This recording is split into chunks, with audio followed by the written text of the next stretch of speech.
შუა დღემშვიდობის მოგესალმებით. დღემშვიდობის და მოგესალმებით. განმავლობაში პირდაპირ ეთერში წავუძღვებით გადაცემას სოფო, ჩემი კოლეგა და მე მერი. კიდევ ერთხელ შევახსენოთ მაყურებლებს, რომ შეგიძლიათ დაგვიმეგობრდეთ სოციალური ქსელით, როგორც ჩვენს ოფიციალურ Facebook გვერდით, ასევე Instagram-ით, გამოგვიგზავნოთ თქვენი უკავშირი, დაელოდოთ ჩვენს პასუხს, დავმეგობრდეთ და ვიყოთ მუდმივ კავშირზე. კი ბატონო, ეხლა კი ვნახოთ ანონსი. ნახოთ.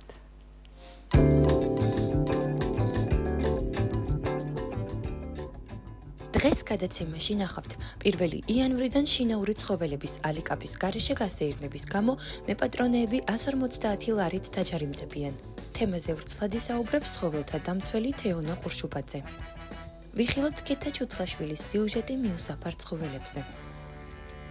პირადი ფინანსების ეფექტიანი მართვა და ბიუჯეტირება. გადაცემის სტუმარია სერტიფიცირებული ბუხალტერი და ფინანსისტი ანა სარიშვილი. წიგნის პრეზენტაცია ეპოქათა მიჩნეზე. გადაცემის სტუმარია წიგნის ავტორი და პროფესორი შორენა მახაჭაძე.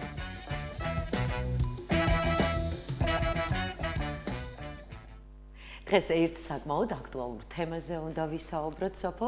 1 იანვრიდან ამოქმედი და ახალი რეგულაცია, რომლის მიხედვითაც შინაური ცხოველის ალიკაპის გარეშე გასეირნების შემთხვევაში მეპატრონეები 150 ლარით დაჯარიმდებიან. ეს ცვლილება ბევრ დავას იწვევს.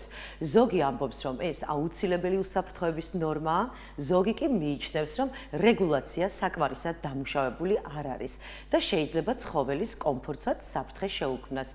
იმისთვის რომ ამ საკითხზე სრული სურათი დავინახოთ, დღეს ჩვენთან სტუმრად არის ცხოველთა დამცველი თეონა ყურშუბაძე, ადამიანი, რომელიც აქტიურადაა ჩართული ცხოველების უფლებების დაცვასა და მათი კეთილდღეობისთვის ბრძოლაში.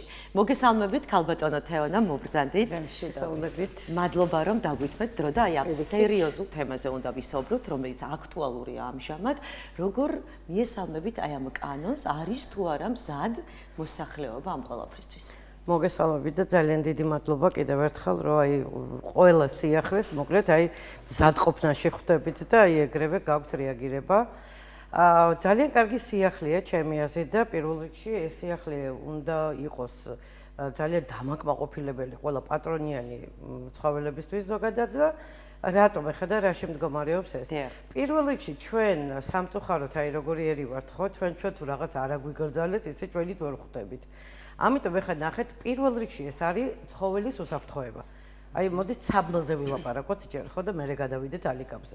საბმელი ეს არის აუცილებელი, როდესაც ქვეყანაში გვაქვს აი რამდენი შემთხვევა ხო, რამდენი მიუსაფარი ცხოველი ყავს ქუჩაში. როგორ შეიძლება ჩვენ ჩავთვალოთ საბმელის გარეშე ასეირნოთ ჩვენი ოთხფეხა მეგობარი, არ აქვს მნიშვნელობა ზომას, წონას და სიდიდეს. და უსაბმელოდ ვატაროთ და ამდენი მიუსაფარი ყავს ირგვლივ, ხო? პირველ რიგში რა თქმა უნდა, რაზე უნდა ვფიქროთ ჩვენი ცხოვრების უსაფრთხოებაზე. საბმელს მე ვფიქრობ, რომ ძალიან დიდი დატვირთვა აქვს და ძალიან აუცილებელია და სავალდებულოც კი არის, ეს უნდა ყოფილიყო აქამდე. სავალდებულო და ეხლა მე ძალიან ბევრჯერ მინახავს, აი ჩემს უბაშიც მაგალითად ერთ ადამიანს ყავს შპიცი, პატარა ჯისის ძაღლი ყავს, რომელსაც უსაბმელოდ ასეირნებს და თან როგორ ასეირნებს, იცით, ეს ადამიანი მიდის წინ და ეს ძაღლი მოყვება უკან. ანუ უკან ფაქტიურად აი წამებში შეიძლება რაღაცა საშინელება დატრიალდეს, ხო? იქან სხვა ცხოველი იყოს, ან მიუსაფარი იყოს, თავის ტერიტორიაზე გაიაროს და ხშირად ყოფილა მსგავსი ფაქტი. რა თქმა უნდა, ძალიან ხშირად ყოფილა, არა მარტო ბათუმში, არამედ მთელ საქართველოში ყოფილა ეს. პარკში იყო შემთხვევები, როდესაც აი იორკის ჯიშის ცხოველი დაგლიჯეს სამწუხაროდ. ესეც რატომ? ანუ იმ ძაღლს კი არ უნდა რომ დაგლიჯოს, მაგრამ ესენი ხო ისეთი წავწავა ცხოველები არიან, ზოგადად იორკის შპიცი აი ესეთი. იწოვენ ანუ ხო თავისი ყეფით. და აქ უკვე პატრონი უნდა იყოს, რა თქმა უნდა, ფრთხილად. აი იმ პატრონს საბმელზე ყოლოდა ეს თავისი ცხოველი, იმას უცებ მოკიდებდა ხელში და მომენტში ხელში აიყვანდა, ხო? ამიტომ მე ვფიქრობ, ეს აუცილებელიც იყო და ძალიან კარგია, რომ აი ესე ამ ფორმით, აი რადგან ვერ ხვდებით და ჩვენი შეგნება არ მიდის იქამდე, რომ კანონის გარეშე მივხედოთ მოკლედ ჩვენს ოთხფეხა მეგობარს, მოდით ავგრძალოთ და დავაჯარიმოთ მაშინ. აი რაც შეეხება პატარა ჯიშის ძაღლებს, აი თუნდაც იორკის შპიცს ხო, აი ამ შემთხვევაში ისინი რომ მაინც უსუსურები არიან, აი ეს ალიკაპი. უსუსურები არიან, ახლა გადავიდეთ ალიკაპზე, კი ბატონო. არსებობს ესეთი კატეგორიის ცხოველები და ჯიშები, რა თქმა უნდა, ჩემზე კარგად იცით თქვენ ეს, რომლებიც საკმაოდ საფრთხეს წარმოადგენენ არა მარტო არა მარტო გამლელისთვის მომენტში, არამედ თვითონ პატრონისთვისაც, ხო? იმიტომ ჩვენ ძალიან ბევრი შემთხვევა ვქონია ესეთი და გაგვიგია კიდევაც, რომ პატრონი არ დაუნდია მომენტში და ქუჩაში მომხდარა რაღაცა ძალიან ცუდი რამ. ამიტომ ალიკაპი უნდა ეკეთოს მხოლოდ იმ ჯიშის წარმოება. ეს ჩემი აზრია და სხვათა შორის სანამ თქვენამდე მოვიდოდი, გადავხედე რომ თუ არის მითითებული, თქვათ რომელი ჯიშის კი. არ არის ჯერ სია როგორც ესეთი და არ ჩანს ჯერო რომ აი თქვათ ამ კატეგორიის ცხოველებს შეუძლიათ თქვათ აი დეკორატიული ჯიშის მაგრამ სავარაუდოდ შეიძლება იყოს ალბათ. იცით რა არის ახლა ნახეთ მაგალითად რო ავიღოთ ჩიხუახუა ხო? ანუ ფიზიკურად ამ ზომის ალიკაპიც კი არ არის. არა, მე არ აი მე მყავს მაგალითად მაქსიმუმ 3 კილოს იწონის უპატარავესი იორკი. მე კილოს ვიდასიანი ვიცი, ეგ ჩიხუახუა მაგალითად იმას როგორ უნდა დააბნიო, ხე წარმოდგენა არა მაქვს, მაგრამ ნუ ამ შემთხვევაშიც ალბათ მე ესე ვფიქრობ, ნუ საბმელი აუცილებლად და ალბათ ესეთი პატარა და დეკორატიული ჯიშის ცხოველებზე სავარაუდოდ მე ესე ვფიქრობ, რომ ჩაიშლება უფრო ეს. აუცილებლად უნდა ჩაიშალოს და ნახეთ ინფორმაცია ჯერ არ დევს ბოლომდე. ანუ არ არის ჯერ კონკრეტულად არ ჩამონათვალი არც რომელი კატეგორიის ახლა მებრძოლი ჯიშის ძაღლებს რომ ეკეთოთ უნდა, ნუ ეს უნდაოა და რა თქმა უნდა ეკეთოს, იმიტომ რომ კიდევ ერთხელ გავმეორდები ახლა სხვა რაღაცაზე, აი კანიკორსო მაგალითად ხო, აი ეს პიტბული სტაფი ახლა საკმაოდ ისეთი რისკის შემცვლელი ცხოველებია, რატო? კი ახლა ბევრი იტყვის, რომ აი მე ჩემი ესეთი ბუნჩულა, მე ესე გავზარდე, ჩვენ არც ერთ არ ვიცით მათი გენეტიკა საიდან მოდის. კი ბატონო, და ადამიანის უფლებებიც უნდა დავიცვათ, არიან ადამიანები, ვისაც ეშინიათ. აუცილებლად ეს შიში ერთია, მაგრამ ჩვენ ის ცხოველია. ეშინიათ ხოლმე. რა თქმა უნდა, ცხოველია. მიხვდეთ, ანუ ჩვენ არ ვიცით იმას უცებ რა მოუგლის იმ მომენტში, რაც უნდა ბუნჩულა და ბუკუნა იყოს. არ ვიცით, იმიტომ რომ ჩვენთან არ არის სამწუხაროდ ის ცნობიერება, რომ თქვა გენეტიკურად გამოვიკულიოთ და გენეტიკური ანალიზი ვქონდეს თქვა ჩვენი ცხოველის აგრესიული იყო მისი წინაპარი თუ არა. ამაზეც დამოკიდებულია, თორე მეც ვიცი რომ პიტბულებს ისეთებს, რომელიც მართლისით საყვარლები არიან, კიდევაც მოეფერები, კიდევაც ყველაფერი, მაგრამ კიდევ ერთხელ ვამბობ, ჩვენ არ გვაქვს არც ერთი ამ ცხოველის გენეტიკური კვლევა. აი მოფერებას რაც შეეხება ხშირად მსმენია და ალბათ მართებულიც არის, ოდესაც ჩვენ ვკითხოთ პატრონს, იკბინება თუ არა ცხოველი, იმიტომ რომ ყოფილა უთქვამთ, მე მაგალითად მსგავსი кейსიც მომისმენია, რომ უთქვამთ, რომ არ იკბინება და ცხოველს უკბენია კიდევაც და შეიძლება ამანაც სტრესი გამოიწვიოს ადამიანისთვის. რა თქმა უნდა შეიძლება, მაგრამ ამ შემთხვევაში მე გეტყვით ერთ რაღაცას, მოფერება უნდა მოხდეს სწორად.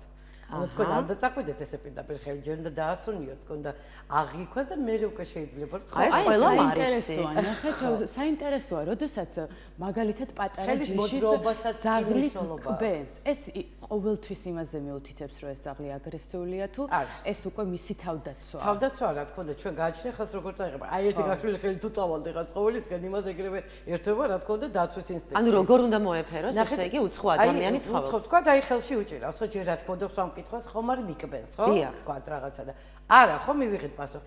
მაშინ ნელ-ნელა ვიღებთ ხელს და ვაყნოსიებთ ჯერ, ანუ და არა ესე. აი დავაყნოსიეთ და მე უკვე ეს ხელი ნელ-ნელა და უკვე გადავალთ უკვე შემდეგ მოფერებას. ანუ პირდაპირ აი ესე არ უნდა თქო. არც ადამიანებს არ გვიყვარს ხო ეს პირდაპირ დაგეჯახება ადამიანს. ბავშვებზე კიდე რა თქმა უნდა გავამახვილო ყურადღება, იმიტომ რომ აი ბევრჯერ შევსწრები ვარ ესეთ რაღაცას, რომ აი ბავშვს ძალიან უნდა რომ მოეფეროს და არც ნუ შობელთან ერთად გას, მაგრამ აი არც კითხვა, არც არაფერი და ბავშვი პირდაპირ მიდის ცხოველისკენ და ნუ რა თქმა უნდა აქაც ცხოველს ერთვება იმის ინსტინქტი, რომ დაიცვას საკუთარი თავი, თორე ის კი ვერ ხვდება, რომ ის ბავშვია თქვა პატარა და რაღაცა და მე მიდის რა თქმა უნდა ძალიან ბევრი ისა პრობლემა, რომ აი უკბინა, აი ასეკნა, არაფერი არ გვიქნია, არაფერი არ გვიქნია კიდე ჩვენს ნებისმიერ მოქმედი ნელა მისვლა ხმის ტემბრი, ანუ ყველაფერი მოქმედებს ცხოველზე. როგორ დაველაპარაკებთ ახლა თუ ხმამაღლა დავიწყოთ რაღაცა როხროხი და ისა და ისა ხშირად ამბობენ მითია თუ სიმართლეა თქვენ ახლა ძალიან დიდი გამოცდილება გაქვთ, აი იგრძნო როგორი ადამიანია და დაუყებაო. სხვათა შორის ახლა მე გეტყვით ჩემი გამოცდილებით, აი ახლა ნუ მოსწავლები რა თქმა უნდა ხო მე ხო პედაგოგი ვარ, პროფესიით 25 წელია სკოლაში ვარ. აი ჩემთან მოსწავლეები ხო გარკვეული რაოდენობა. აი სიმბას ჩემს კატას მაგალითად ყავს 4 ამორჩეული, აი დაგიფიცებთ რომ ესე მე არ მეფერება, 7 წელნახევარია მე ვზრდი. აი უნდა ამოხდეს და აი უნდა უსვას თავი და როგორ ადამიანი, როგორ ბავშვებს, ვისაც სიგიჟემდე უყვარს ცხოველი, ან ცხოველი ყავს სახლში კატა. აი ეს 4 ყავს, აი ეს. ხო, აი კატებზე განსაკუთრებულად ამბობენ, რომ გრძნობს ადამიანის. კი, ზოგადად, ახლა ნახე, მესამე ხომ ყავს, რომელიც ვერ გავაჩუქეთ, იმიტომ რომ კოჭილი ელამბრუცენების უნდოდა და კი შეგჭე ის მესამე დაუგეგმავად. და ის მაგალითად აი არის ძალიან ფრთხალი.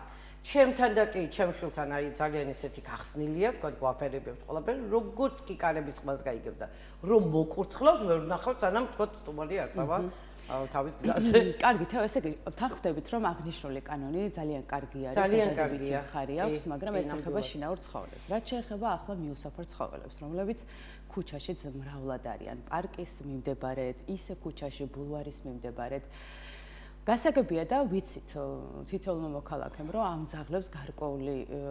ძაღლებზე გარკვეული კონტროლი არის დაწესებული, აცრილები არიან, ზოგ საყურე უკეთია, მაგრამ ძალიან კარგია მასაც რო შეეხეთ. კი ბატონო, მიუხედავად ამისა, მაინც ვფიქრობ, რომ საფრთხის შემცველები არიან ეს ძაღლები, იმიტომ რომ მე მაგალითად პარკის მიმდებარედ ვცხოვრობ და როცა მინდა რომ საღამოს საათებში გავიყვანო ჩემი ჯუჯა პუდელი, რომელიც ძალიან დეკორატიული ჯიშის ძაღლია, შეიძლება ასე ვთქვათ, მაინც მეშენია თუ ხალხი მოძრაობს პარკში, ამ შემთხვევაში შევდივარ ხოლმე ძაღლთან ერთად და არასოდეს არ მყავს ძაღლი გაშვებული, იმიტომ კი არა რომ უკან არ გამომყვება. უბრალოდ მე მეშენია იმ ძაღლების, რომლებიც პარკში არიან, იმიტომ რომ ვერც მიუსწრებს, ზოგი ისეთი დიდი ჯიშის ძაღლია, ანუ ბეწვი აქვს ასეთ, რომ მე მიჩნდება ხოლმე ცოტა შიშის ფაქტორი და აი ამ ძაღლების მიმართ რა შეზღუდვა შეიძლება გაკეთდეს? მოდი მაშინ დავიწყებ, თავიდან დავიწყებ და გეტყვით, რომ აი რაც ეს საპილოტო პროგრამა, რომელიც იყო ჩემთვის კატასტროფა და არა მარტო ჩემთვის. ანუ დაერქვა საპილოტო კი არა, ალბათ უკანასკნელი დონის პროგრამა იყო ეს ჩემთვის და ძალიან ბევრი ჩემნაირისთვის. იმიტომ რომ აქ არ მოხდა ძალიან გამჭვირვალე ამ პროცესის მართვა, ანუ რაც მოიცავდა ძალიან დიდი თანხაა გამოყოფილი თუ არ ვცდები 9 მილიონი ლარია გამოყოფილი, 5 მილიონი ლარია გამოყოფილი ბოდიში, სადაც 9000 ცხოველი უნდა მოხდენილიყო, ანუ რაღაც 4 რეგიონი ყო და დარჩეული მათ შორის ერთი აჭარა, სტერილიზაცია, კასტრაცია, რევაქცინაცია და უკან ლოკაციაზე დაბრუნება. თუმცა ესე იგი, აი არანაირი გამჭვირვალობა აქ არ იყო, არანაირი პლატფორმა არ შეიქმნა, არანაირი ბაზა არ შეიქმნა. სადაც ვითხოვდით ჩვენ და პრემიერამდეც კი მივედი მესიჯიც კი გაგზავნილი მაქვს და ყველა წერილები დაგზავნილი მქონდა ყველა უწყებაში არა მარტო სხვებსაც და მარდან ბერსენაძე ძალიან გვეხმარებოდა თბილისიდან მას ახლა უკვე შეტანილი აქვს სასამართლოში იმიტომ რომ ჩვენ ვედავებით ბევრ რაღაცას სურსაც და ნახეთ ანუ რეალურად უნდა ყოფილიყო რა რომ უნდა მომხდარიყო ამ ცხოველების გაუკასტრირებელი გაუსტერილებელი ცხოველების და შემდეგ ბუნებრივ არეალში რო წერია ეს არ ნიშნავს იმას რომ ჩემთვის პირადად რომ იგივე ლოკაცია ბუნებრივი არეალი შეიძლება იყოს ნებისმიერი ადგილი. ძალიან ბევრი ცხოველი გააქრა და იკარგა და მე ვფიქრობ, რომ აი ეს იყო ძალიან დიდი შეცდომა, როდესაც არ იყო არც ასახული, არც ვთქვათ, შექმნილი რაღაც სოციალურ ქსელში გვერდი, სადაც თითოეული ფოტო ვთქვათ დაიდებოდა, იმიტომ რომ ხო შეისყიდეს ამდენი მანქანა იქნა შესყიდული, სურსათმა გამოყო რაღაცა თანხა და სახელმწიფო უფროსურად რა ეს ყველაფერი. ნუ მოკლედ ძალიან ისე მე არ იმუშავა ეს. ჩვენთვის ამან არ იმუშავა. ანუ დადებითი მხარე მე ამის ვერ დავინახე. მე უკუღმა დაწყებული საქმეა, იმიტომ რომ რეალურად უნდა მომხდარიყო და უნდა მოხდეს ცხოველის სტერილიზაცია, კასტრაცია სოფლებიდან, სადაც პატრონები ყავს ანუ ამ ცხოველებს და არ აკასტრირებენ. მიზეზი ცოდვა არ შეიძლება ბიჭია გაიაროს. მიხვდით ანუ აი ესეთი დამოკიდებულება და იმ მიუსაფრებს კი არ უნდა მივახტეთ, რომელსაც რეალურად ქალაქში ახლა კი ხედავთ ახლა თქვენს ხო როგორი მოვლილი და რომელს ნახავთ ახლა გაპუტულ დაბდღნილ და დაუშვათ ისე ცხოველს ვერცეთ. არა ხო ამ ბოლო პერიოდში ნამდვილად შეინიშნება იმიტომ რომ ჩვენ მოხალისები ჩამომცვლელები ვართ უკვე რაღაცა ასე თუ ისე მასა ვართ რომლებიც ამას ჩვენ ყველაფერს ვუყურებ და აბაკისადმე რომ რამე დაიდება და ეგრევე აბაწამალი მე მაგ შენ გაქვს მე მერავალი იშვიათად რომ აგრესიულებიც იყვნენ ადამიანების მიმართ ნაჭამი არიან აი პირველი აგრესია ცხოველის არის მაქედან როცა შია არ მინდა მაყურებელმა ცუდად გამიგოს მაგრამ ის რაც რეალობაა და ჩემი თვალით რასაც ვხედავ განსაკუთრებით ბოლო წლებში უდიდესი წვლილი შეიტანა ტურისტებმა. ნამდვილად ჩვენ ამას იმიტომ რომ რაღაცნაირად შემიძლია ვთქვა და გულწრფელი ვიქნები, ძალიან ბევრი რაღაცა ვისწავლე მათგან. კი. თუნდაც ის როგორ უნდა გავიყვანო ძაღლი გარეთ და როგორ არ უნდა დავაბინძურო გარემო და შემაწუხა ამან ჩემს ნამუსზე იმოქმედა. ზუსტად მაგას გეტყვი ხეთ რაღაცას, აი უცხოელები რო ახსენეთ დღეს სამსახურისკენ რო წავედი, ხო, ეგრევე დავინახე უცხოელი მოხალისე, მოყვარული ორი ეს ყავდა, ბიგლი ყავდა და ორივეს ეკეთა ნამორნიკე. ორივე ბიგლის. ანუ უკვე იციან რომ იმიტომ რომ ამათმა იციან ეს წესები ბავშვობიდანვე. რაოდენ მნიშვნელოვანია რომ საზოგადოებამ აი ამ კუთხით ცნობიერება აიმაღლოს. იმიტომ რომ მშობლებს ძალიან დიდი პასუხისმგებლობა ეკისრება ბავშვების მიმართაც. ნახეთ, თუნდაც რომ მშობლს მოყავდეს ბავშვი და მას აქვს შიში, იმიტომ რომ არ აქვს ცნობიერება ამაღლებული ამ კუთხით სამწუხაროდ, არ ყოლია ბავშვობაში ცხოველი. ეხლა თითქოს ცოტა ბრჭყალებში ესე ვიტყვი რომ მოდურიც გახდა უკვე თითქოს ოჯახში ყავთ პატარა ესეთი მინი ჯიშის ძაღლებიც და აი ეს შიშიც გადაილახა, მაგრამ მოუვლა და სიყვარული, რომელიც ბუნებრივად უნდა იყოს, არის ძალიან საპასუხისმგებლო საქმე. იმიტომ რომ ყველა ჯიშის ცხოველს ჭირდება თავისი გარკვეული ტიპის საკვები, ანუ ყველა საკვების მიცემა არ შეიძლება, არის ფრანგული ბულდოგები მაგალითად, თუ გინდა შიხუახუა, თუ გინდა თქვენი რო ყავთ, აი ესენი ხო ანტიალერგიული ცხოველები არიან და შესაბამისად მათი კვების რაციონიც უნდა იყოს შესაბამისად. კვების ობიექტებშიც განსხვავებულია. ცოტას შეუცვლით თუ რაღაცა ეგრევე ან ფაღარათი ეწყებათ, ან კავილი ეწყებათ, ან რაღაც, ან ეს სიგნალია თვითონ ცხოველიდან და პარკის ამბებზე და ცხოველებზე დაგიბრუნდები სოფო რომ არ გამომჩეს ისა. კიდევ და კიდევ ვამბობ იმას, რომ სანამ ადამიანის ცნობიერება არ მივა იქამდე, რომ ყველა ცხოველი უნდა იყოს სტერილური, კასტრირებული, მანამდე ჩვენ რაოდენობას ვერ შევამცირებთ. ეს უნდა დაიწყოს სოფლებიდან შემოკარგო და მე უბრალოდ აი ვინც კი არის ამ საპილოტო პროგრამაში ჩართული, ბევრჯერ მივწერე კარუსელი დატრიალდება, უკვე ტრიალებს. იმიტომ რომ ხო ვითომ გასტერილდა რამდენი და ზოგი დააბრუნდა, ზოგი აერიან, ზოგი სხვა საერთოდ სხვა რეგიონში დატოვეს, ანუ ბათუმელი ცხოველები, ან პირიქით იქედან აქ ჩამოიყენეს საერთოდ რომ უცხო ცხოველი იყო, გამხმარი გაძოლყავებული ცხოველი ჩვენ ბათუმის ტერიტორიაზე არ გვაქვს. თუმცა ნახეთ, ქალბატონებთან ხშირად მე პირადად შემინიშნავს აი მაგალითად ხორცის მაღაზიებში, აი ესე გადაგდებული უმინაჭრები, სადაც ეს მიუსაფარი ცხოველები მიირთმევენ. კი ერთის მხრივ ადამიანები ფიქრობენ, რომ ისინი ამით იკვებებიან და იხმარებიან, მაგრამ ამასაც უკავშირი აქვს ძალიან ცუდი. თუმცა ერთ რაღაცას ვიტყვით, მიუსაფარ ცხოველებს იმდენად იმუნიტეტი გამოშვებული, აბა ერთი მიეცით ახლა თქვენ მიგდებული მასეთი ისა რა ქვია. რა თქმა უნდა, ეგრევე ბაღარეთი, ეგრევე მუწვიტკივილი, ეგრევე რაღაც. ამ ესენი მიჩვეულებიან ბაქტერიების რისკი, რა თქმა უნდა, ამათა გამომუშავებული აქვს. მე ჩვენ ხო ვამუშავებთ ახლა თითქმის ყველა ცხოველს რაღაცას ჩვენ მაინც ვაძლევთ აუცილებლად. იქ რაღაცა შევაჩერდე, ერთი ბეწვი ჩამოწვიდა თუ რაღაცა, ეგრევე ზომებს ვიღებულობთ. ამიტომ მიუსაფარი როდესაც არის, ანუ შემცირება სოფო, აი ამით მხოლოდ და მხოლოდ და ეს უნდა მოხდეს არა ისე როგორც ახლა მოხდა ამ საპილოტო პროგრამით, აი აბსოლუტურად შედეგზე ვერ გავლენ ამით გამორიცხულია. აუცილებლად უნდა იყოს ისინი ზონები, სასეირნო ზონები, აი სადაც შენ ახლა ამწუდას რომ თავს ვერ გძნობ კომფორტულად, არა სადღაც გადაკარგულ ადგილას, ეგრეთ ბაგრატიონზე რო არის ერთი გაკეთებული მაგალითად, მაგრამ შენ გაგიჭირდება იქ წასვლა, ხო რომ შენ ცხოველი ასე ნო, ამიტომ ესეთი არის ბულვარში ტერიტორიები, ნუ ავაშენოთ ბატონო ამდენ იმას რა ქვია, სასტუმროებს და იმას, გავაკეთოთ რაღაც რეკრეაციული ზონა, ისეთი ერთი დიდი ვთქვათ პარტე და თქვენს გაყოფილი იქნებით, ჩვენც გაყოფილი ვიქნებით. რა თქმა უნდა და ბოლო კითხვა მექნება. სულ ახლახან გავიგე და არ ვიცი რამდენად სწორია ეს ინფორმაცია. ქუჩის ძაღლებს, აი მიუსაფარ ძაღლებს რო უწოდებთ, შეგვინიშნავს საყურე ყურზე და ახლახან შევნიშნე ამ საყურის მრავალფეროვნება, სხვადასხვა ფერის საყურეები აქვს. რო ვიკითხე, ანუ რა განსხვავება ამ საყურეებში, მითხრეს არასრულ ყოფილად რომ მაგალითად აი ეს ფერი თუ უკეთია, არ არის აგრესიული ძაღლი, შვიდია, ან თუ მაგალითად მოვარდისფრო არის, არ უნდა მიეკარო აგრესიულია მოფერება არ უყვარს ხო?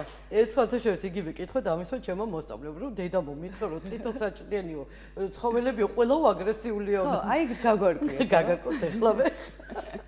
ესე იგი ყვითელი საჭდე ხა რომელიც უკეთია თბრგვალი ეს არის აი ამ საპილოტო პროგრამით გაკეთებული ისა რა ქვია რომ წაყვანილი იყო გაუკეთა ეს манипуляция ჩაუტარდა დაბრუნდა სხვადასხვა ფერის ნიშნავს აი აიბოლიტი ეს არის პოპულაციის მართვის ცენტრი ბათუმში ერთი გვაქვს ესა აიბოლიტი ხო აეროპორტის გზატკეცილს ყველა წელიწადს ოდესაც ამ დაწესებულებას მიიღავს ცხოველი აი მაგალითად წითელსაჭდიანი წაიყვანა ეხა ხო გადაცრა ისე ვიმ წითელი საჭდით ხო დაბრუნებს იმან ხო უნდა იცოდეს რომ ეს ძაღლი აცრილია შეიცვალა ფერი და საჭდე ანუ ეს არის ყველა წელიწადს ამ ცხოველების რევაქცინაცია რო ხდება სხვადასხვა ფერის საჭდე უკეთება რომ არაერიოთ იგივეს არ მოკიდო ხელი რაც ერთი კვირის უკან წამოიღოს და იგივე არ გადაცრან იმ ძობის ძალიან სასიკეთო საქმეს აკეთებთ ქალბატონეთოვანი და არ შემიძლია რო არ გკითხოთ მომრავლდა თუ უფრო ნაკლებად არის უკვე მიუსაფარი ცხოველები რომლებსაც პატრონები აღარ უვლიან და გარეთ აგდებენ ესე შემცირებას მე ვერ ვხედავ ვერა ხო ვერა აგერ ახლა ზუსტად 3 დღის უკან ახალ სოფელში იპოვეს მალტეზეს და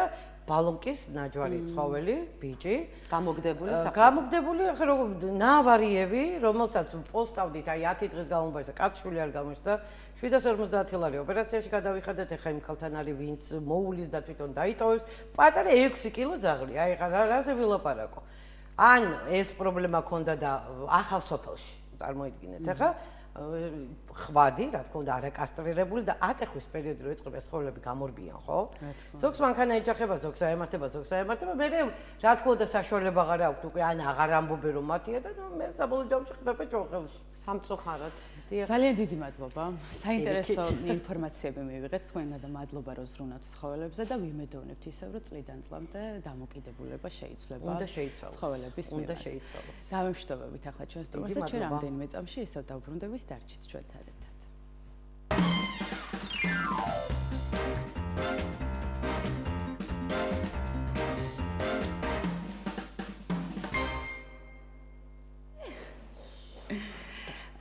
ჩვენი ჟურნალისტი მერი ქეთაჩუთლაშვილი იმყოფებოდა მიუსაფარ ცხოველებთან და საინტერესოა როგორი სიუჟეტი მოამზადა და რას გვეტყვის ახალს ეს სიუჟეტს და რას გაგვიღვიძებს, ხო?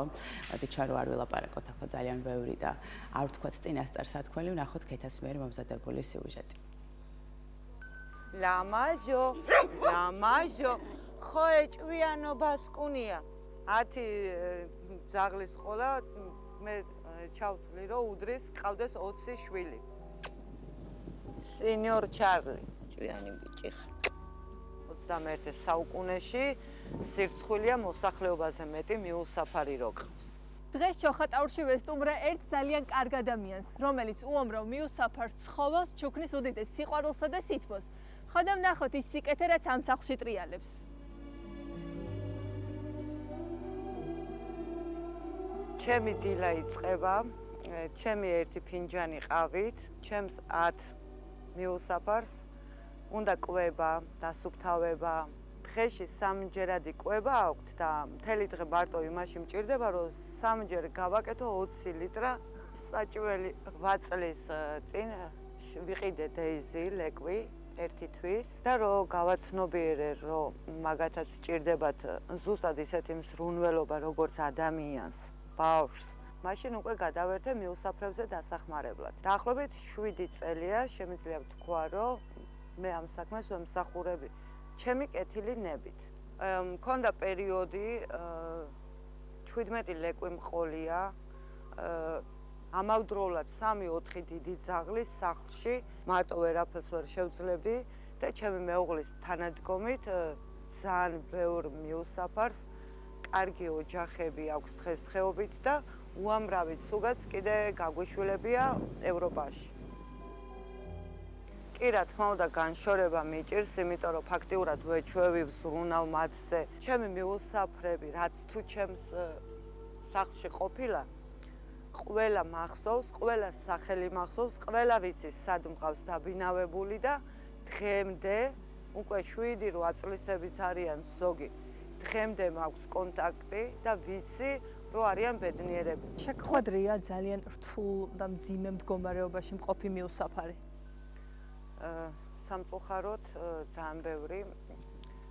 ნუ ვიტყვი ერთ შემთხვევას, აი ზუსტად ეგ დორა ვიპოვე 2 წლის წინ ზესტაფონში, წელმოწყვეტილი, უკანა თათებით ფორთხავდა, სულ დატყავებული ქონდა თათები.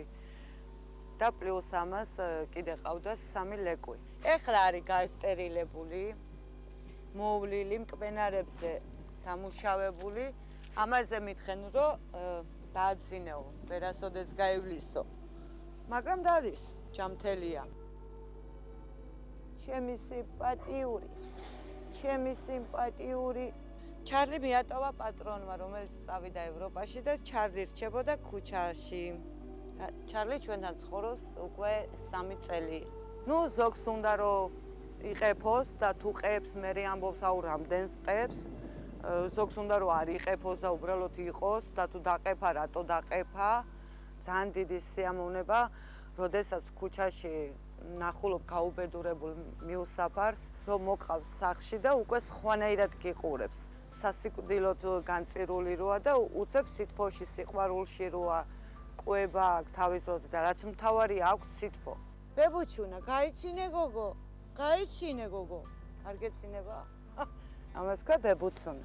ეს ვიპოვე შარშან ჩოხატაურის ცენტრში. საერთოდ ბეწვი არ ქონდა, სულ დამპალი იყო. ბევრი ვიწვალეთ, ძალიან ბევრი ვიწვალეთ, რომ იმ მდგომარეობამდე მისულიყო, რა მდგომარეობაშიც დღესაა. ფუმფულა და საყვარელი თბილი მოხუც. დეიზის დამსახურება უამრავი ცუგას გადარჩენა. დაცმე გადამირჩენია, ყველაფრის მიზეზი არის დეიზი. ჩემს სახლში ცხოვრობს ამ წუთა საათი მიუსაფარი. ყველა არის სტერილური, აცრილი, მოწესრიგებული, ჯამრთელები და ეძებენ კარგ ლამაზ მოსიყვარულე ოჯახებს. არ გიჭირს ხოლმე 10-ვე სახელის დამახსოვრება, არ გავიწყდება? არა. ეს მაგალითად არის ბასკი, ბასკუნია. ესა რიჟა, დორა, ჩარლი, ტასო, გოგო, დეიზი, ბელკა და ჩიკო. ფაქტობრივად მრავალშვილიანი დედა ხარ. კი. არ ვიცი ვინ რას ანიჭებს ბედნიერებას, მაგრამ ჩემთვის ძალიან დიდი ბედნიერება. კიდევ ერთი სიცოცხლე რო დაიწერა ჩემზე.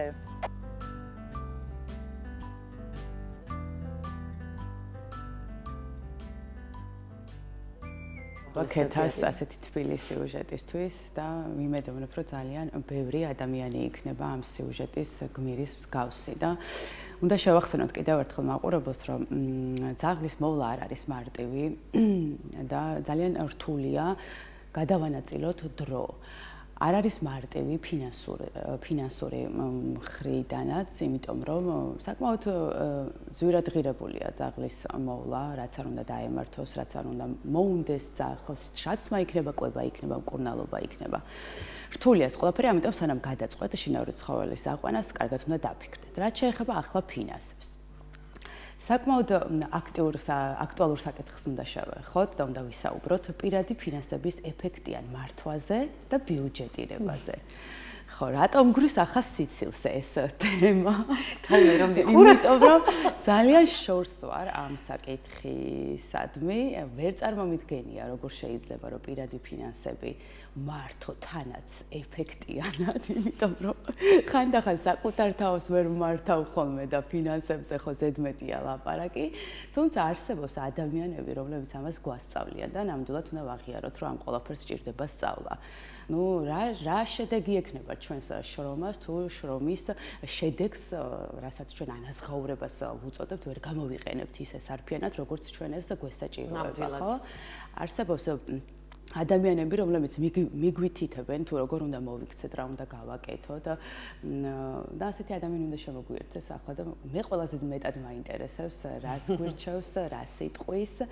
ანა სარიშვილი, სერტიფიცირებული ბუღალტერი და ფინანსისტია დღეს ჩვენი სტუმარი. მოგესალმებით. დღემშვიდობისა. როგორ ხართ? მოგესალმებით, მადლობა. პირველ რიგში მივესალმებით თქვენს მაყურებელს, მოგესალმებით თქვენ. მე ძალიან კარგად ვარ, ძალიან მიხარია ყოფნა და ამ თემაზე საუბარი, იმიტომ რომ როგორც აღნიშნეთ, საკმაოდ აქტუალური თემა უნდა იყოს, მაგრამ არ არის იმდენად აქტუალური, რამდენადაც გვინდა ყოველდღიურობაში. რამდენადაც გვესაჭიროება ალბათ, ხო? ჩვენთან აქტუალურია უფრო მე ვარ ხელგაშლილი, არ შემიძლია მაგალითად ეს თანხის ესე გადანაწილება, ხო? სიტყვაზე ესე ამბობენ ადამიანები. ალბათ ყველას შეუძლია ეგ, მაგრამ ამ ყველაფერს ჭირდება ცოდნა. ცოდნა და საინტერესო ანა, რას ნიშნავს ფინანსების ეფექტიანი მართვა? რა იგულისხმება ამ ეფექტიანობაში? პირველ რიგში მინდა ვთქვა, რომ ეფექტიანად მართვა ფინანსების არის ინდივიდუალური. შესაბამისად, ნებისმიერი ჩვენი შემოსავალი, ეს არის სტუდენტი, რომელიც პირველად აიღებს სტიპენდიას, ან პირველად შევა სამუშაო ბაზარზე და პირველ სამსახურიდან გამომდინარე ანაზღაურებას მიიღებს. ის უნდა უკვე იყოს მზად, რომ როგორც კი საბანკო ანგარიშზე ჩაერიცხება თანხა გადასახადების გამოკლებით, მის წინაშე არის საკმაოდ დიდი პასუხისგებლობა. ან არა. როგორ გახარჯოს თანხა სწორად? რა თქმა უნდა, იმიტომ რომ თანხის მიღება ძალიან მარტივია. ეს არის დავესესხები ერთი ნაცნობის სიტყვას, ერთი ღილაკი, ერთი დაჭერა ბანკის ანგარიშზე და უკვე თანხა ამესახა. თუმცა მე როგორ ნაწილდება ეს თანხა, ეს განსაზღვრავს ჩვენს მომავალ დროს, იმიტომ რომ აღმოჩნდება რომ 5 დღე გაივლის და ვიღაცამ დამპატიჟა სადღაც და მე უკვე აღარ მაქვს ეს თანხა რომ გავიდე და თუნდაც გადავიხადო. თუმცა მე ვიცი რომ აქ ძალიან მნიშვნელოვანია ფსიქოლოგიაც, უამრავი წიგნია გამოცემული ამ თემასთან დაკავშირებით და წამიკითხავს კიდევაც და ეს ყველაფერი მოდის ბავშვობიდან, მშობლებს როგორ ანაწილებენ ამ თანხას, იმიტომ რომ ბავშვები რასაც უყურებენ, როგორ ძაჩვევენ, შემდგომ ამ მეთოდს იყენებენ. რამდენად მნიშვნელოვანია თუნდაც რომ მშობლებმა სწორად გაუზიარონ და აი მაგალითად როგორ შეიძლება გადავანაწილოთ თუნდაც აი საჩუქარი ის მოთხოვნა, იმიტომ რომ თუ ეხა მე 18 წელი ნასწავლი მაქვს, რომ აი ესე ხელგაშლილი უნდა ვიყო და ყველაფერი ვაჩუქო, ყველგან დავხატიჟო, ძალიან გამიჭირდება 19 წლის ასაკში, აი ეს 10% მოვაკლო, შევიტანო ბანკში და მაგალითად არ დავპატიჟო მეგობარი სადმე. მე ამ კუთხით ძალიან დიდ მადლობას გადავხდიდი მამაჩემს, რომელიც პატარაობიდან მასწავლიდა მარკეტში შესვლას და იქ გადახდას, მაგრამ ჩვენ დროს ბარათები არ იყო გავრცელებული, შესაბამისად, ყოველ თეთრი ნაშთის ხურდის დაბრუნება ეგრეთ წოდებული აქტუალური იყო და თანამედროვე პერიოდში ბავშვებს ძალიან ეხმარება და მშობლებს ეს cool ბარათები, რომლებსაც აძლევენ ბანკები შესაბამისად. მე ვიცი ოჯახი, რომელიც ზრუნავს მათი ბავშვების ფინანსურ განათლებაზე, ადრიანა ასე რა თქმა უნდა არ ასაღებენ, რომ ეს შენთვის ფინანსური განათლება აცოდნა არის. თუმცა მე ამ გამომდინარე აქედან რომ ძალიან სწორად ასწავლინენ თითოეული თეთრის ან ლარის ფას, მე ვიცი ბავშვი, რომელმაც პლანშეტი იყიდა თავისთვის. თავისი საჩუქრად მოცემული ფულით და პლანშეტი იყიდა. მერე საათი იყიდა სმარტ. ალბათ ნებისყოფასთან გვაქვს ხო აქ საქმე, იმიტომ რომ არ გატეხო ეს ყულობა და არ ამოიღო. მე ბავშვობაში ბევრჯერ გამიტეხავს ხოლმე. აი ეს ნებისყოფა როგორ უნდა გამოიმუშაოს ბავშვმა, აი რა თუნდაც წაახალისოს, რითი წაახალისოს მშობელმა, რომ აი ეს თანხა არ წაჯდეს და ტკბილეულში არ დახარჯოს. პირველ რიგში შეგვიძლია ვუთხრათ ბავშვებს, რომ ტკბილეული არის ერთი წამის სიამოვნება, თუმცა როდესაც გავა ეს 3 თვე, თუნდაც როდესაც მე მოგცემ ყოველდღიურად შვილო 10 ლარს და შენ გადაინახე ეს 10 ლარი, შენ გექნება ის, რასაც ამდენი ხანი ოცნებობდი. მაგალითად, ამ შემთხვევაში ბავშვი კიდევაც გამოუმუშავებთ იმ გზნობას, რომ ის თავისით გამოიმუშავებს ამ თანხას. ჩემი აზრით, ეს გზნობა არის ძალიან მნიშვნელოვანი ბავშვისთვის, იმიტომ რომ გამომუშავება ჩვენ, როდესაც ჩვენი ფინანსების პასუხისმგებლები ვართ, ეს გვაძლევს იმის საშუალებას, რომ თითოეულ დახარჯულ თეთრზე უფრო ყურადღებიანად ვიყოთ.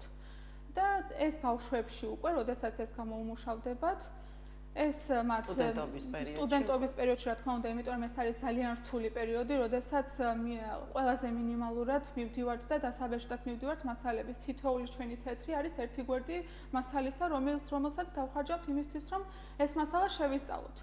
რა თქმა უნდა და ასევე სასწავლო საფასურსაც გავამახვილებ ყურადღებას, არიან ძალიან ბევრი სტუდენტები, რომლებიც იხდიან საფასურს სწავლის და ასევე მუშაობენ, ესაც არის ძალიან დიდი პრობლემა და სწორედ ამიტომ ჩვენ გვინდა გავუწიოთ კონსულტაცია, ვასწავლოთ და როგორ უნდა გაანაწილონ ეს რესურსები, რომ სწავლის საფასური დაფარონ და თან მათ მეგობრებთანაც ერთადაც ხშირად გავიდნენ. ხო, აი საინტერესოა თუ ტარდება ამ მიმართულებით ტრენინგები, როგორ ხდება დასწრება ან რეგისტრაცია და ვინ არიან თქვენი აუდიტორიის მთავარი მომსწრე ადამიანები. ამ ეტაპზე პირველად ტრენინგს, 3დღიან ტრენინგს ვატარებთ ჩვენ შპსბ-ის ბათუმის სამედიცინო აკადემიასთან თანამშრომლობით. ეს ტრენინგი ტარდება ზუსტად 10 დღეში, სხვათა შორის 19, 20 და 21 დეკემბერს. დასწრება თავისუფალია. დასწრება არის თავისუფალი, სრულიად უფასოდ და შემდეგ გაიცემა სერტიფიკატები. ეს ტრენინგი 3დღიანი, იმიტომ არის სწორედ, რომ ძალიან კომპლექსური საკითხია. პირველ დღეს განვიხილავთ ფინანსურ ფუნდამენტალურ ცნებებს, შემდეგ დღეს ბიუჯეტირებას განვიხილავთ, რაც ძალიან მნიშვნელოვანია და მესამე დღეს უკვე ზოგადი ჩვევები, ლიტერატურის განხილვა და შემაჯამებელი საუბრები კითხვა-პასუხის რეჟიმში.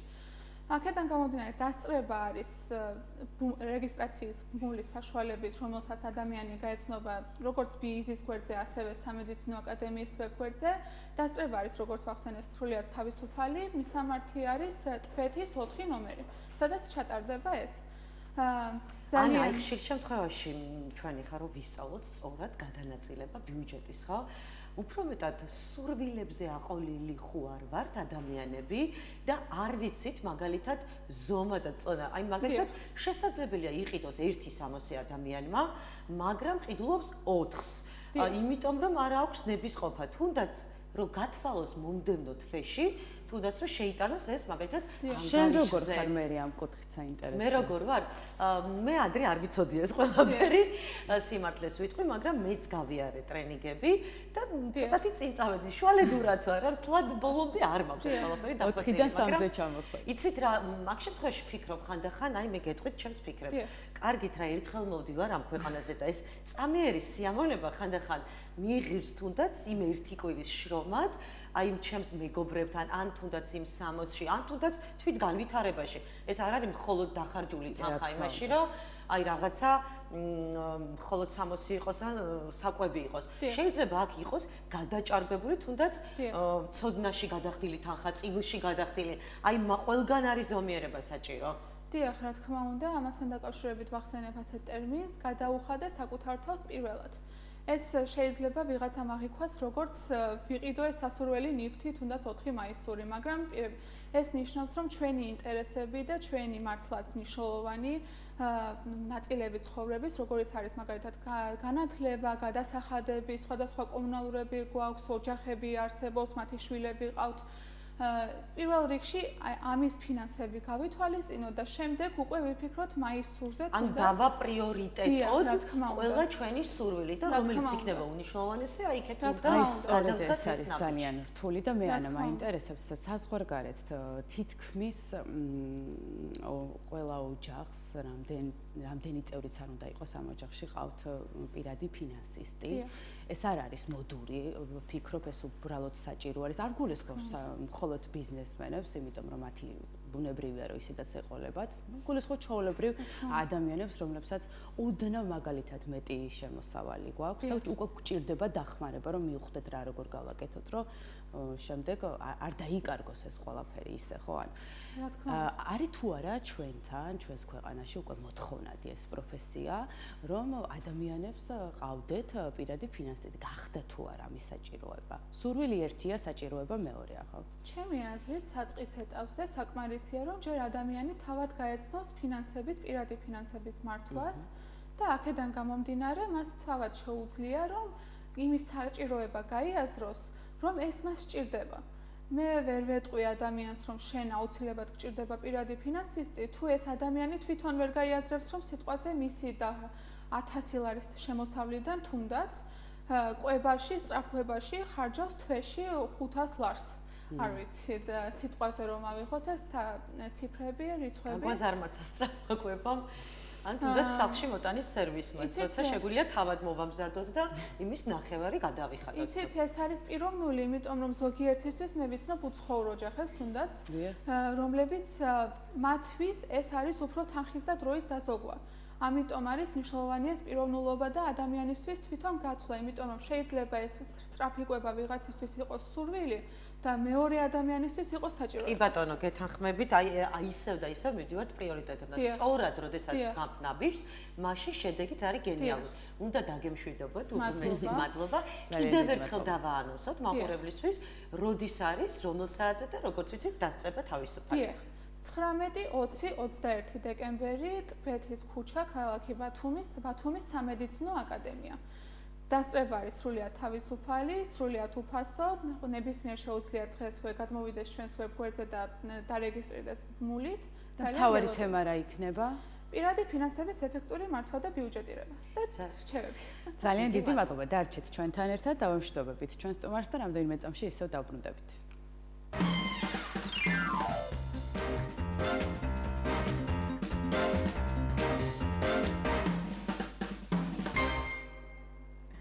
დღეს ჩვენს გადაცემაში ასევე ძალიან საინტერესო და სასიამოვნო შეხვედრა გვაქვს. ვსაუბრობთ ახალ წიგნზე, ეპოქათა მიჯნაზე, რომელიც 27 ნოემბერს აჭარის მწერალთა სახლში პრეზენტირდა და მიეძღვნა ბათუმის შოთა რუსთაველის სახელმწიფო უნივერსიტეტის 90 წლის იუბილეს. წიგნი იქცა მრავალფეროვანი ადამიანების, მათი ისტორიებისა და შემოქმედების ერთგვარ სარკედ. დღეს ყავს სტუმრად სტუდიაში ადამიანი, რომელმაც შეძლო ეს პროცესი გულწრფელად გადმოეცა და დაუთმო შეფასება მაყურებელს. სტუმრად მოვიწევთ სტუდიაში შორენა მახაჭაძეს, წიგნის ავტორს და პროფესორს. მობრძანდით ქალბატონო შორენა. გილოცავთ წიგნის პრეზენტაციას. მადლობა, აი ერთ წიგნს მოგართმევთ. დიდი შესვენების ნიჭიერ შემოქმედებით კრეატიულ გუნდს. წარმატებები და ამდენ ახალ წელსაც მოგილოცავთ და ღმერთმა ქნას, რომ ძალიან დიდი და ლამაზი შემოქმედებითი წარმატებები გქონოდეთ ახალ წელს. უღრმესი მადლობა ქალბატონო შორენა, თქვენგან მოდის უდიდესი პოზიტივი. მე ვნახე ყველა კადრი, როდესაც ამ წიგნის პრეზენტაცია იყო და ყველა მაყურებელი, ვინც იყო და მსხდომი ადამიანი, გაღიმებული იჯდა იქ. მოდით დავიწყოთ ყველაფერი თავიდან. საიდან გაჩნდა იდეა ამ ყველაფრის და როგორ მოახერხეთ ამ სრული ისტორიის შეკრება? მოდით დავიწყოთ თავიდან, ბრძანეთ ქალბატონო. მე და მინდა გითხრათ, რომ დასიტყვა იყო ღმერთი, იყო პირველი წიგნი 2009 წელს გამოსული. მასში შედარებით უფროსი თაობის მწერლების შესახებ საუბრობდი. ეს არის ერთთემიანი, თუ შეიძლება ითქვას, წიგნი, რომელშიც მხოლოდ აჭარაში მოღვაწე მწერლების შემოქმედება გაანალიზებული. მოგეხსენებათ, სამწუხაროდ აჭარაში მოღვაწე მწერალთა შემოქმედების წინაშე ქართული კრიტიკა დიდ ვალშია. საქმე ისაა, რომ ჩვენთან ხშირად ვიმეორებ ამას და ამ წიგნსაც ესე ქვია, სიტყვა ღმერთი იყო, როგორც დიდი ფრიდონ ხალვაში ბრძანებდა, აჭარაში ქართული ენა რელიგიის ტოლფასი იყო და სწორედ მან შეგვინარჩუნა ჩვენი იდენტობა, ისევე როგორც აი ამავე სტუდიაში იყო ბატონი ორხან ბერიძე, გახსოვთ ალბათ, ჩვენებური ქართველი, რომლისთვისაც ენა და ქართული იდენტობა სინონიმები გახლავთ. აი ეს უკვე მეორე წიგნია წელს გამოსული და მე მინდა ძალიან დიდი მადლობა ვუთხრა აჭარის მწერალთა სახლს, კულტურის სამინისტროს, განათლების სამინისტროს, რომ არა მათი დაფინანსება, რა თქმა უნდა, მსგავსი წიგნების გამოცემა გაგვიჭირდებოდა. ეპოქათა მიჯნაზე ძალიან საინტერესო სათაური აქვს. დიახ, სათაური იმიტომ არის საინტერესო, რომ სიმბოლურიც არის, არა? ერთგვარად მეც და ჩემი გმირებიც ესეებისა, რომლებიც ინსპირაცია აი ამ წიგნში შესული ესეების, ვართ 2 საუკუნის ადამიანები. ერთადერთი გამონაკლისი გახლავთ ნიკა ფუტკარაძე და მისი დიდი მოდერნისტული კრებული დუმილის ქარაგმები, დანარჩენები 2 საუკუნეში მცხოვრები ადამიანები ვართ და მოგეხსენებათ, რომ აი ამ განსაკუთრებულმა სოციალურ პოლიტიკურმა ცვლილებებმა და არა მარტო კულტურული პარადიგმის ცვლილებამ პოსტკოლონიურს, ასე ვთქვათ, სახელმწიფოში, როგორცაც ჩვენ წარმოვადგენთ, დიდი გამოწვევების წინაშე დაგვაყენა. შეიცვალა სოციალისტური რეალიზმი პოსტმოდერნიზმით, პოსტმოდერნიზმი მეტამოდერნიზმით, მეტამოდერნიზმი უკვე მთლიანად დიდი მოდერნიზმში გადადის. აი ეს ციფრული სამყარო, ჩემო ბატონო, იცლება რას? გვაძლევს ისეთ სიტუაციას, როდესაც ფაქტობრივად ჩვენ ვირტუალურ სამყაროზე ვართ მიჯაჭვლები, ტექნიკური გაუცხოება მოგეხსენებათ, არა? მოგეხსენებათ აი ეს ადამიანური ურთიერთობების ნაკლებობა და გაცივება. ქართველებისთვის ეს მე თუ მკითხავთ ძალიან დიდი ტრაგედიაა, იმიტომ რომ ჩვენ ემოციური ხალხი ვართ, ემოციურად გადაჯაჭვულები ვართ ერთმანეთზე და როდესაც მხოლოდ სოციალური ქსელებით ვურთიერთობთ, უკვე რაღაც ვერ არის კარგად. და სწორედ ამ საუკუნეში ქართულ მწერლობას აქვს უდიდესი მნიშვნელობა. მან უნდა შეახსენოს ადამიანებს, ქართველებს, თუნდაც და სოფლიოს ნებისმიერი ქვეყნის ადამიანებს, იმიტომ რომ ჩვენი მწერლობა არაფრით ნაკლები არ არის სოფლიო ლიტერატურაზე, მოგეხსენებათ, დაწყებული იმთავითვე, ჩვენ რომ უფრო მრავალრიცხოვანი ხალხი ვიყოთ, უამრავი ნობელის პრემია გვექნებოდა, ხო?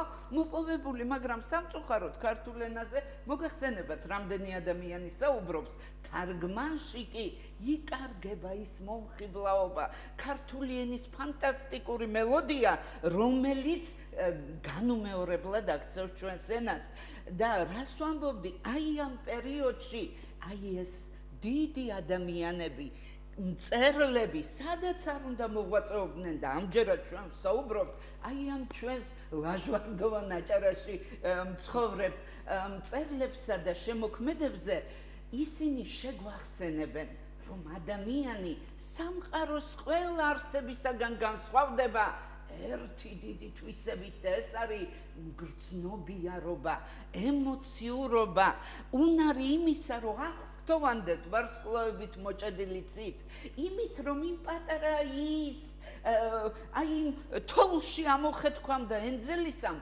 გაგვაოცოს, რომ დავტკბეთ ატმის რტო, დაღალულ რტო, ატმის რტო, სიმშვიდეა შორი. აი ეს ადამიანური მგრძნობიარე ბუნება რომ არ დავკარგოთ, აღარაფერს ვამბობ იმ დიდ ეროვნულ ფუნქციაზე, რომელიც გააჩნია ნამდვილად ქართულ ენას და კიდევ ერთხელ ვამბობ და ამას ყოველთვის ხაზგასმით ვამბობ, ზოგიერთი ახალგაზრდა კი მიბრაზდება, მაგრამ თუ კი ქართულად არ გიყვარს, თუ კი ქართულად არ ოცნებობ, თუნდაც ქართულად არ გძულს, შენ ქართველი არ ახარ. ქართულად უნდა ვწეროთ, ამიტომ იმ გერმანულენოვან, ინგლისურენოვან, რუსულენოვან არ აქვს მნიშვნელობა. მწერლები უკვე სხვა ენისა და სხვა კულტურის, თუმცა ძალიან ნიჭიერები, ხო, სიამოვნებით. და ვიმეთყველოთ უნდა ქართულად ასევე, იმიტომ რომ ძალიან ბევრი აი ესეთი სლენგი შემოვიდა და გადარჩეული სიტყვები, რომლებიც ქართულმა ენამ, უძვირფასესმა ენამ დაკარგა თავისი კილოკავიც კი შეცვლილია, ქალბატონო შორენა დამეთანხმებით, აი რაღაცა წამღერებული ეფექტით, რაღაც სასწაული ჩანაცვლებული სიტყვებით, იმიტომ რომ იმდენად მდიდარია ჩვენი ენა, რომ ვფიქრობ, რომ ეს გამართული ქართული და გამართული თუნდაც აი ეს თანწყობა ამ წინადადებების არის უმნიშვნელოვანესი და არა ის მაგალითად ინგლისური, რუსული, გერმანული ჩანაცვლებული სიტყვები ქართულთან ერთად. ამ აზრთან დაკავშირებით, ამ თემასთან დაკავშირებით მაინტერესებს თქვენი აზრი, იმიტომ რომ თითქოს რაღაცა ესეთი მოდურიც გახდა, რომ ამ ქართულთან რაღაც ინგლისურ პატარა სიტყვებს შეაზავებენ და თითქოს მერი ბოდიში და ყველაზე მეტად არ უბრაზდები, უბრალოდ აი ფიქრობ რატომ, როცა ადამიანი საუბარში რაღაცას უცხო სიტყვაზე იტყვის და მე ფიქრდება, რომ ეს ქართულად როგორ არის. აი ამ დროს ვერ ხვდები რა ხდება ხოლმე და რატომ ხდება ასე, იმიტომ რომ იმდენად მდიდარი ენა გვაქვს, რომ თითქმის აბსოლუტურად ყველა შესატყვისი სიტყვა არსებობს, რომელიც შეიძლება რომ გამოვიყენოთ და სიტყვა გინდა მარტო წვიმას აქვს სახელი 9, არა სხვისი მისაბაძი რამჭირს თუ არა კი პროვინციალიზმი პირველი ამას მე არ აქვს მნიშვნელობა ეს თბილისელია თუ ბათუმელი პროვინციალიზმი ქართული ენის ცუდა ცოდნა და ნაკლები პატრიოტიზმი მე თუ მკითხავთ იმიტომ რომ ქართველები იმდენად მცირე რიცხოვანი ვართ ფანტასტიკურები ვართ და მეთანხმებით ხო ახლა გიყურებთ აგე ჯიშიანი ქართველები ულამაზესი ქართველები რომელ მართლა აი პოდიუმს არ დაამშვენებდით ეს ქართველები ვართ პლუს ნიჭიერები საოცრად ხომ ამ პატარა ხალხში ამ პატარა ერში რამდენი მწერალი, რამდენი მხატვარი, კომპოზიტორი, აღარ ვამბობ მეცნიერებზე და იმ სახელებზე, რომლებიც ყველასთვის ცნობილია და ჩვენ აი კიდევ ვიმეორებ, არა გვაქვს იმის ფუფუნება, რომ სხვა ენებზე ვწეროთ, სხვა ენით ვიაზროვნოთ, რომ ჩვენს ენას არ გავუფრთხილდეთ. კიდევ და კიდევ და არ შევურიოთ ეს უცხო ენები ქართულ ენას. დიახ, გავიმეორებ. კიდევ და კიდევ გავიმეორებ, რომ ქართული თუ კი ჩვენ გვინდა, ჩვენი იდენტობა ამ გლობალიზაციის, ამ მულტილინგვიზმის, ეს ახლა მთლად იმ ადამიანების ბრალიც არ არის, ჩვენ მულტილინგვისტურ გარემოში ვცხოვრობთ, ხო? გლობალიზაცია, აი ამის შემადგენელი ნაწილი გახლავთ და ბუნებრივია, აი ამ დროს გვჭირდება მეტი სიფხიზლე, კიდევ და კიდევ ჩვენი იდენტობის, ჩვენი დიდებული ენის შესანარჩუნებლად და აი ეს მწერლები ხომ შეიძლება მაინც ჩამოთვალოთ, დროინდენი არა მაქვს, მაგრამ აი ნახეთ დაწყებული როინ აბუსერიძიდან, რომელიც დიდი ხელოვანი გახლავთ უკვე. ქალები, საოცარი ქალები გვყავს. ქალთამზე ანა სურმანიძე, ნანო შაინიძე, ჩემო ბატონო, მზია სალვარიძე გნებავთ თუ ცოტა უფროსი თაობის ჟუჟუნა შაინიძე, რომელიც ნამდვილად ერთ-ერთი დედოფალია დღეს ქართული პოეზიისა და რა გამოარჩევს იცით? აი ქალბატონები ბრძანდებით და იმიტომ ვამახვილებ ყურადღებას, არა მარტო ის ქალური ხედვა, რაც განსაკუთრებულია რა, არა მარტო ის მთლოვარე პოეზია, არა მარტო ის ფაქიზი ხედვა სამყაროსი, არამედ ღრმა ფილოსოფიური კითხვები. აი გენრიეტა ქუთათელაძე ბრძანდება უფროსი თაობის წარმომადგენელი და ვერ წარმოიდგენთ ასეთი საოცარი სიტყვები აქვს მას. სიკვდილი შეიძლება ყველაზე დიდი მოგზაურობა იყოს სამყაროში. ეს ერთი ფრაზაც უკვე საკმარისია, რომ გაიგოთ რამხელა შემოღრმა ფილოსოფიური კითხვები და ბატონო შარიან, მე თქვენ გიხურებთ ისეთი ენერგია, ისეთი მეტყველება, აღფრთოვანებული ვარ და აი შემოგკადრებთ და გეტყვით, რომ ლექსი წაგვიკითხოთ, იმიტომ რომ რამოდენიმე წაგვიკითხეთ და დარწმუნებული ვარ, რომ დიდი სიამოვნებით გაგვიზიარებთ აი ამ ემოციას ჩვენც და მაყურებელსაც. ეხლა მე მინდა ერთი ლექსი წავიკითხო, რომელიც განსაკუთრებით მნიშვნელოვანია დღეს. ეს არის აფხაზეთზე, ქალთამზე ანა სურმანიძის ცნობილი ლექსი. აფხაზეთს ვიყავ წუხელ სიზმარში, იმედისფერად ყვაო და სეცა, შემომეგება და ჩემს წინაშე ხასხასა მოლის ხალიჩებს კეცდა.